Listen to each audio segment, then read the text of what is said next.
EVO.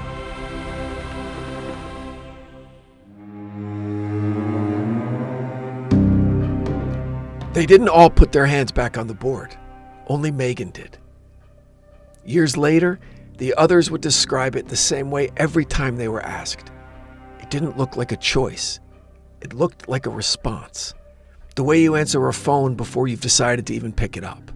By the time Chris grabbed her wrist to stop her, the planchette had already dragged her hand across the board, spelling the same word over and over, faster each time. The wood scraping the surface hard enough to leave a sound that none of them would forget. The word it spelled was stay.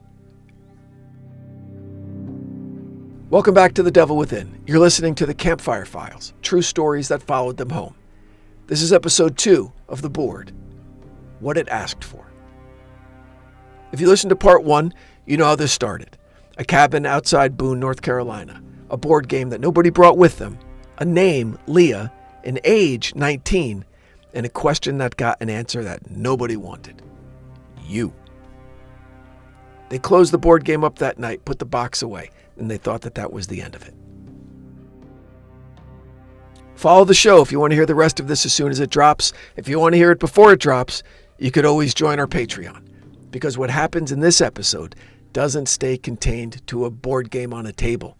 It gets into a drawer, a photograph, a phone. If you've ever told yourself a problem was solved because you put it away and shut the door, this episode is for you. In The Telltale Heart, Edgar Allan Poe wrote, "It is impossible to say how first the idea entered my brain, but once conceived, it haunted me day and night." Edgar Allan Poe's narrators are never undone by the thing itself. They're undone by what it does once it's inside their head. The way it keeps time, the way it won't be reasoned with, the way putting a door between yourself and it changes nothing at all. That's the shape of what happens to this group once the board goes back in its box. They believe a closed drawer is the same as an ending. Poe could have easily told them otherwise. Chapter 1. What It Asked For.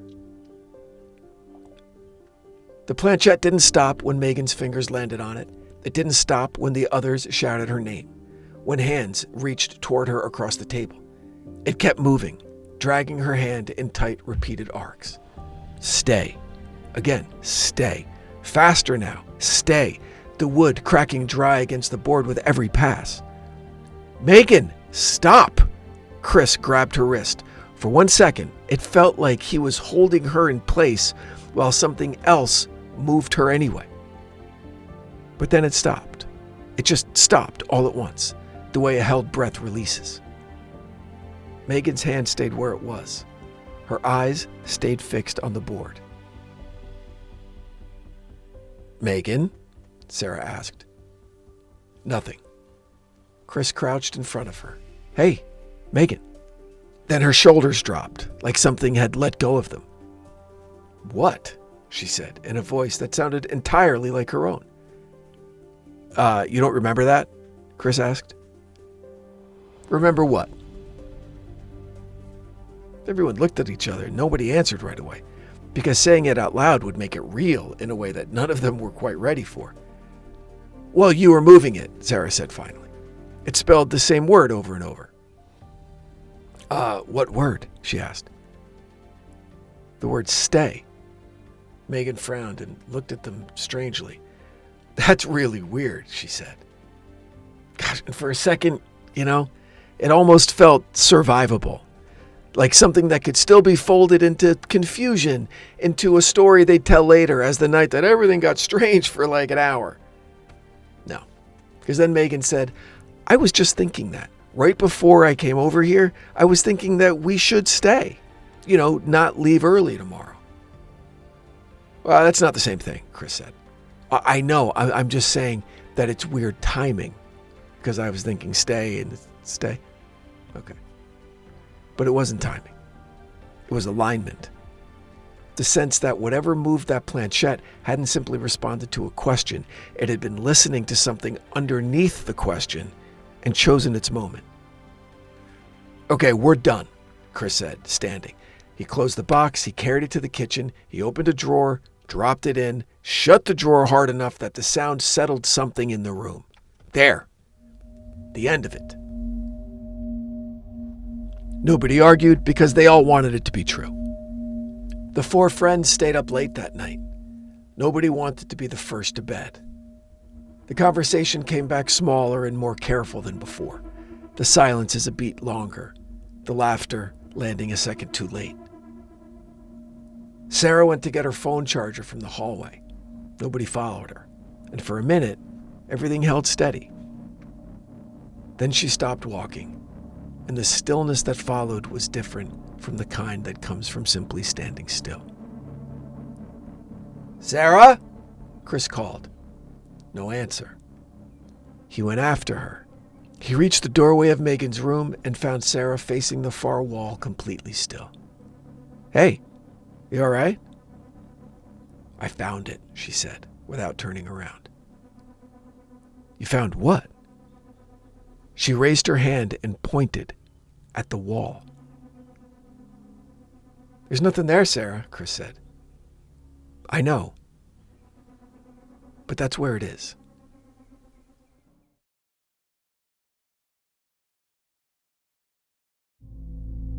Chapter 2. What it kept. They didn't go back to the living room right away. Chris stood in the doorway watching Sarah, trying to understand what he was looking at without committing to a word for it.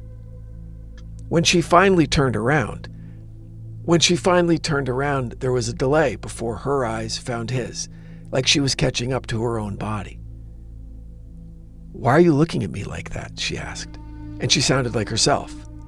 And that was almost worse because it meant that whatever had just happened had already passed through her and left no mark that she could feel or recognize.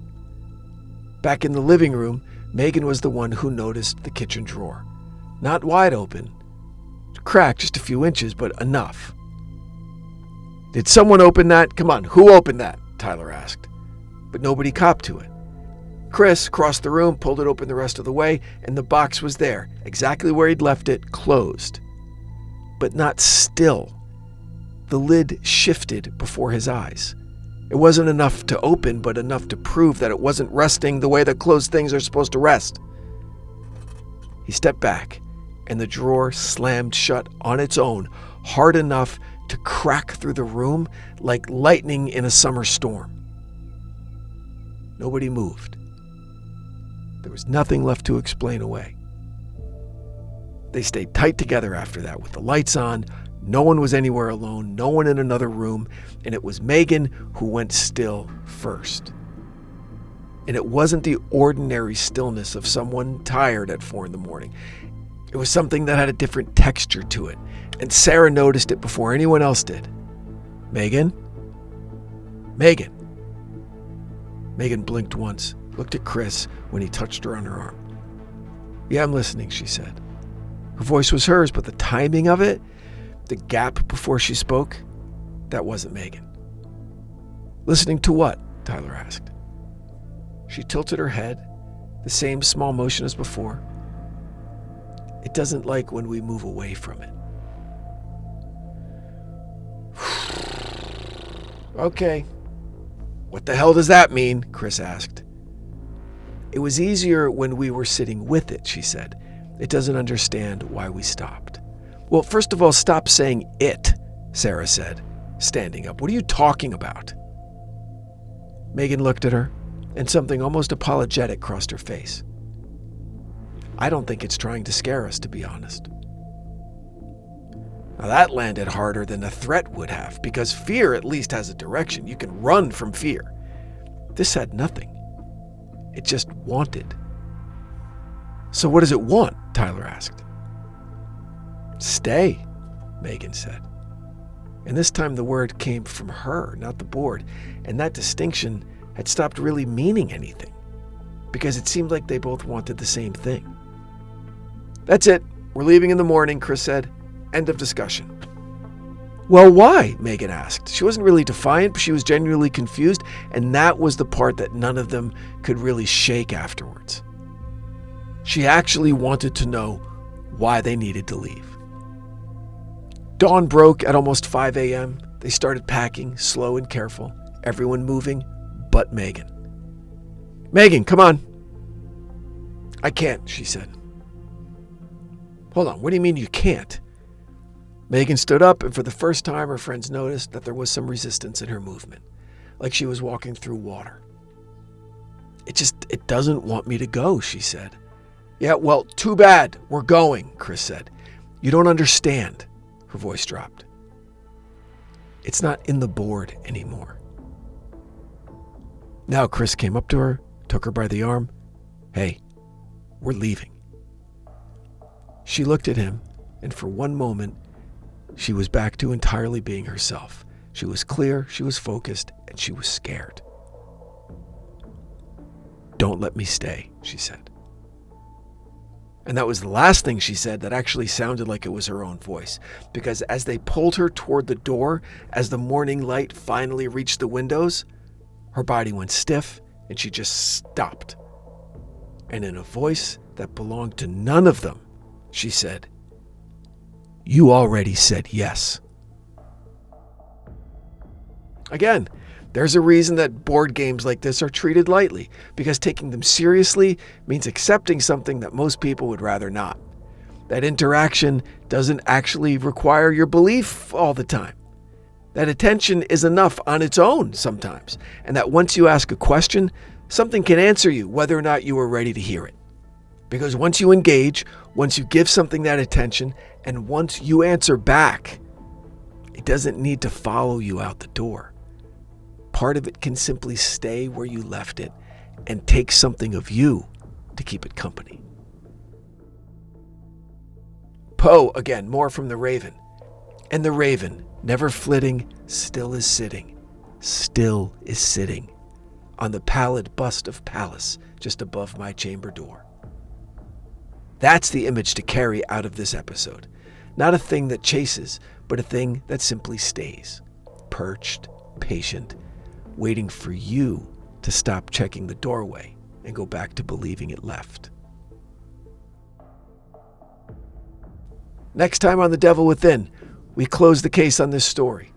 What Leah's name actually traces back to, if anything, what stayed with Megan after that morning, and whether 4 people can ever fully leave a place once one of them has already said yes. That's part 3.